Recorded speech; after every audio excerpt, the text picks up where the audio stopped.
안녕하세요.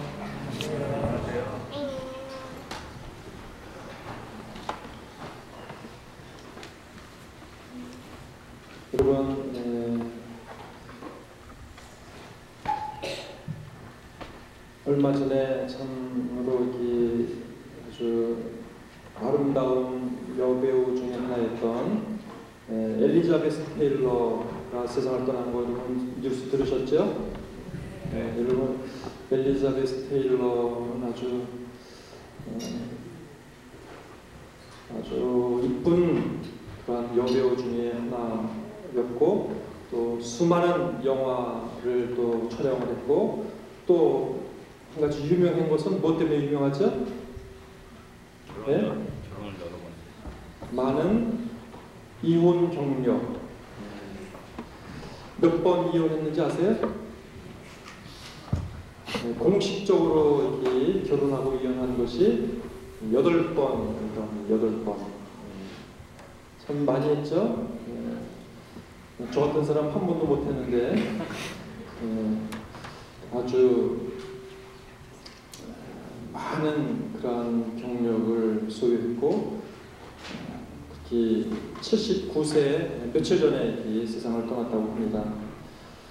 아주 삶이 화려했죠? 삶이 화려했지만 그 엘리자베스 테일러의 삶이 과연 행복한 삶이었을까? 계속 만나고 결혼하고 이혼하는 과정 중에서 정말 행복했을까요? 행복해 보이지 않았던 것 같습니다. 영국의 여배우 엘리자베스 테일러가 이렇게 결혼과 이쁜 것으로 또 아주 아름다운 여배우로 유명하고, 또 많은 결혼과 이혼 경력으로 유명했다면, 한국에도 그에 못지않은 여배우가 또 유명했죠? 누구예요? 한국에도 김지미 씨라고 8번은 아니지만 4번 결혼하고 이혼하고, 얼마 전에도 결혼했다가 또 지금 헤어졌다고 합니다. 결국 헤어지고 좀 혼자 사는 것 같은데, 이거 연세도 많으시죠 이제. 그분도 이름이 김지미는 예명이고 본래 이름 뭔지 아세요? 우리 본당에도 있는데 명자랍니다. 명자. 우리 본당에 공명자 좀 생각이 안 나오지만 김명자라고 하지요.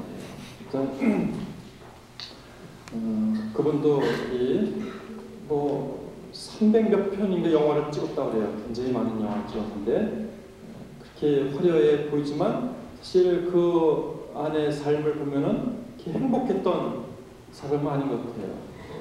정말 많은 남자들을 만나고 결혼하고 이혼하고 했지만 그 갈증이 정말 해결되는 것이 아닌 것 같아요.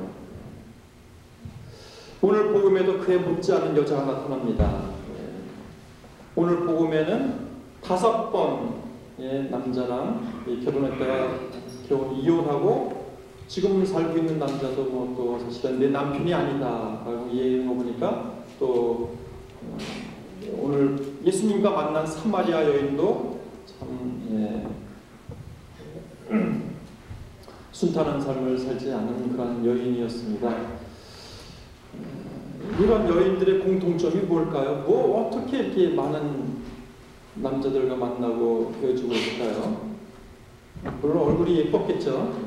엘리자베스 테일러 들었고, 김지미 들었고, 아니면 오늘 복음에서 나오는 여자도 얼굴이 예뻤거나, 또 뭐 돈이 많았거나, 아니면 특별히 뭐 남자를 이렇게 편안하게 해주는 무슨 특별한 재주가 있던가, 이런 여자들을 좀 반반한 여자라고 말하나요? 아무튼 근데 한 여름에 물을 기르러 다니는데 되도록이면 대낮에는 안 가요. 정오 무렵에 예수님도 힘들어서 지쳐가지고 우물가에 앉아서 쉬고 계시는데, 그때는 우물가에 오는 사람이 없었습니다. 왜냐하면 너무 덥기 때문에. 이스라엘은 굉장히 더운 나라예요.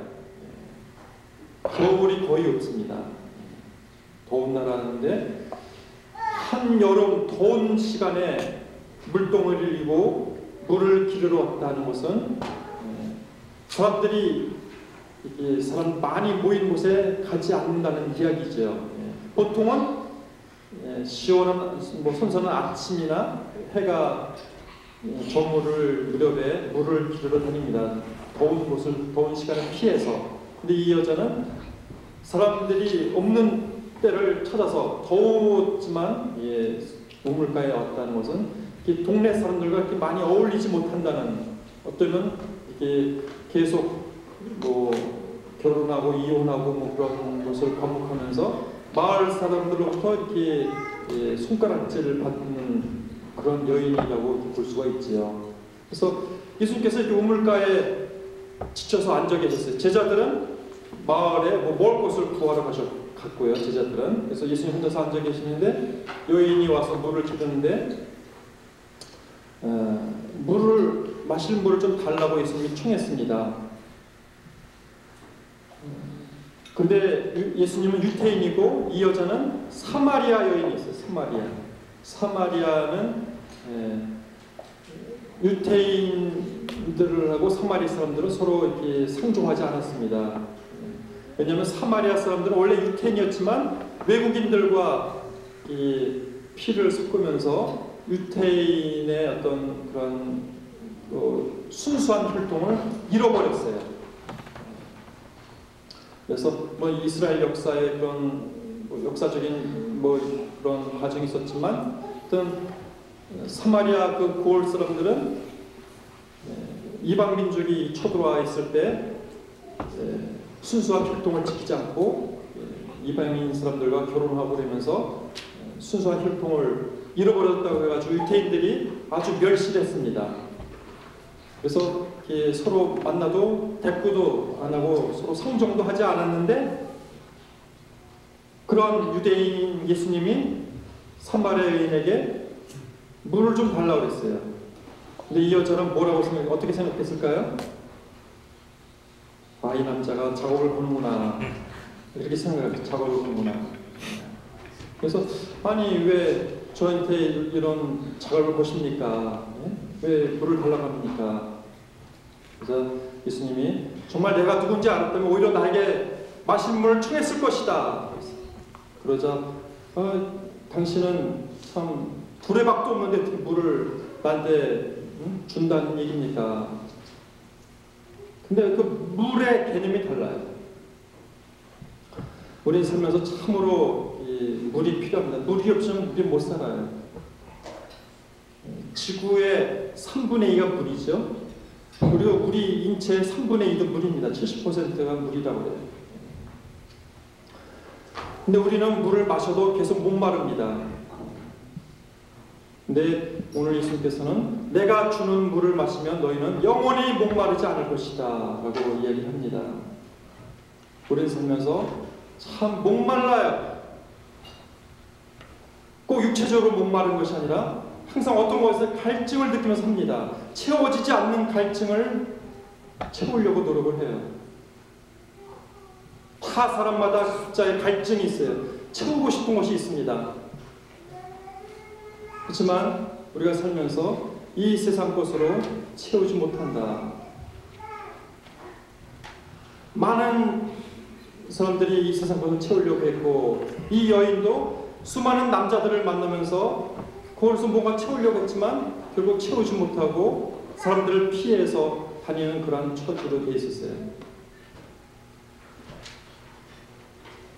우리도 살아가면서 참 목마릅니다. 갈증이 많아요. 많은 사람은 그것을 돈으로 채우려고 해요. 돈으로. 재산이 많으면 채워질 거라고 생각합니다. 그렇지만 재산이 많으면 많을수록 채워지지 않습니다. 어떤 사람들은 이 세상 어떤 것으로도 채우려고 하지만 결국 채우지 못하고 많은 사람들이 갈증 속에 살아요. 한국에 있을 때 미국에 오면은 미국에 있는 사람들은 다 행복하고 목마르지 않고 갈증 없이 사는 줄 알았어요. 근데 여기도 마찬가지예요.